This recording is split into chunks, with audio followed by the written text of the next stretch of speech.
I mean, a little bit of a joke about it, beforehand, but this is a sort of acid test for both teams, isn't it, Manchester United and Arsenal, to see who are contenders and who are not. It's not definitive, but it might give us a clue. Yeah, I think so. And I said this, I feel that, I wouldn't say Arsenal have had an easy start, but the games that they've gone and won, I've just felt that, there are games that you feel that they should go and win. I think this is the big test for them. I think this is where we're really going to see where Arsenal are at.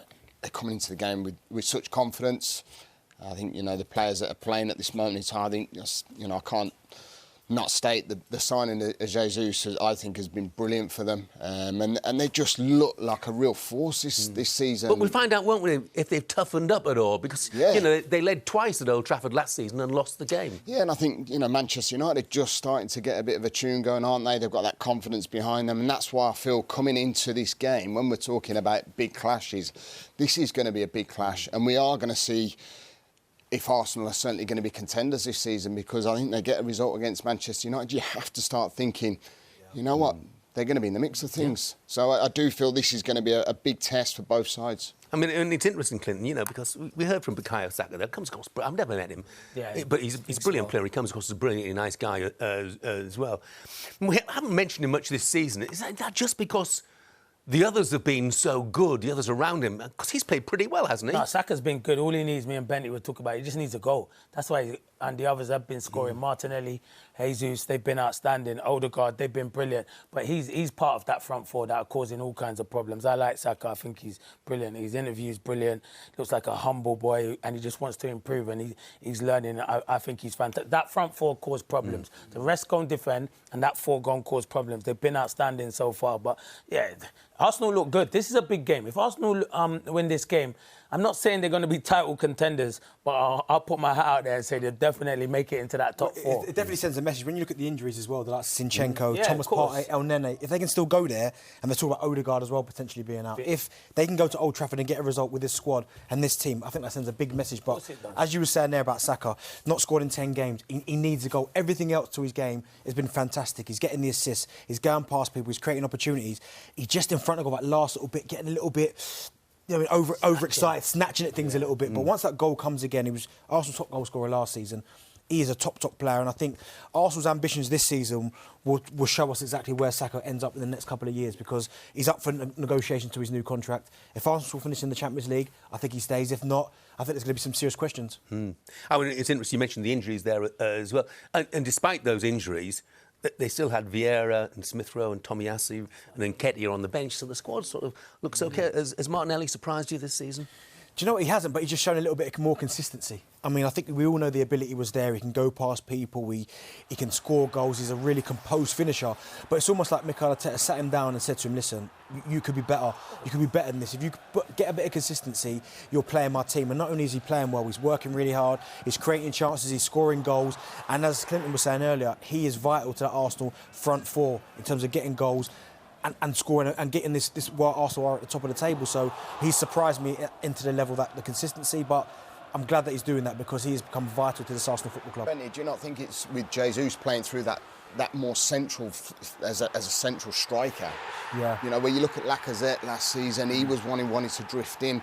With having a striker up there, I mean, I'm thinking from a midfielder's perspective, is that if you get by your striker, you're flashing that ball in, he's going to be there on the vicinity. They're a lot more fluid as well, because Lacazette would stay down the middle, wouldn't he, as a centre forward. So the combination Gabriel Jesus is going to the left, Martinelli's moving to the middle, Saka's coming inside as well. So, of course, I know it's easy to kind of say Gabriel Jesus is responsible for everything, but he has been a big reason to why Arsenal sits up on the table. Martinelli, most shots and most chances created for Arsenal so far this season. From a Manchester United perspective, Dawes, look, they're winning games without playing well. I mean, they won at Leicester. They weren't all that, were they? Yeah. I mean, Christian Eriksen said afterwards, it was not a beautiful 90 minutes. So you can say that again, Christian.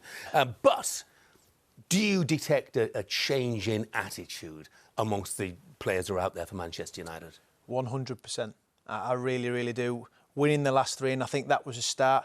I sat on here before they played Liverpool, and I know some people said, yeah, I could see that result. I never saw it in one little bit. And they turned up, they ran round, they showed commitment, set up in a different way. That was sort of the change in mindset, in my opinion. And then they went to Southampton, won 1-0. another performance that you wouldn't say, this is Manchester United back to the best, but I think what it will bring is an awful lot of confidence. 3 wins out of 3. Casemiro coming in, I think brilliant. He came on against Leicester and he's just got that relaxation. He plays, he finds a pass. He's brilliant, a good signing. He made a big decision dropping Ronaldo and Harry Maguire. I think that was the intent, to say, look, after the first 2 performances were nothing short of embarrassing from Manchester United in the way they lost the games, something that we're all surprised at, but he made a big call in dropping those 2 big players, and the players that have come in, and he's stuck with the same team that beat Southampton, beating Leicester, and tomorrow's a big test again against an Arsenal team that are full of confidence. I think everybody thinks as well that, we've heard it so many times, that Bruno Fernandes, flourishes in the side without Cristiano Ronaldo. But why would that be, Clinton? It's not. Well, they play for Portugal together, so I'm not having that, to be fair. A lot of people say that. I know his numbers are better when Ronaldo's not in the team, but I'm not having that. He's going to play with the best players there are in the world. Ronaldo is the best, one of the best players in the world. You've got to learn to play with whoever. I know... He is better for Manchester United when Ronaldo's not playing. You might say that because of the stats. I've just said it. Yeah, you're saying it, and I'm saying, OK, I understand what you're trying to say, but you can't tell me when Ronaldo's in the team that Bruno's game drops off. He's not playing as good, but it doesn't mean because Ronaldo's in the team, Bruno's not playing well. He has to fit when Ronaldo is in the team, and he is the main person that everyone looks up to. Then there's less pressure on you, Bruno. So go and show your ability. But I think both of them can play together. I think a good business is keeping Ronaldo as well. I think he still has a big part to play for Man United this season. But that's a fantastic goal. And credit Dallo, because he's got a lot of stick last season, and it was a good assist from him. Now, the big question, Lee, is does he put Antony straight in? I know you've already said you think he's a waste of money. Jeff, don't. You didn't say that. I didn't say a waste of money. No, whoa. Would you throw him straight in?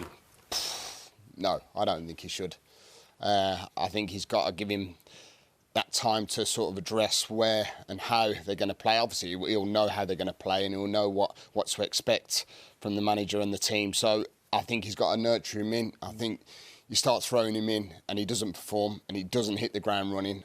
I've said to Dorse, if that don't happen, that's when the pressure really does mount, because you're spending all that money on a player that you're expecting to come in and really do magical things at a very big football club. So I think he's got to bed him in really gently. There's no point in throwing him in at the moment. They're on a good run.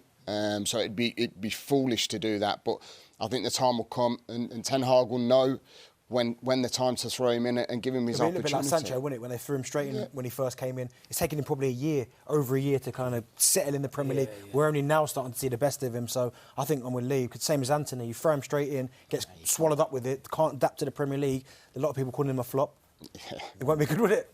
Well, he hasn't played for 3 weeks, so there's every excuse just to ease him in, isn't there? He's only had, I think, a couple of training sessions as well, nothing more than that. I think it's one of the most intriguing games of the season so far. Manchester United against Arsenal. United better than they were at the start of the season. Arsenal better than they were last season. Should be an absolutely fantastic contest.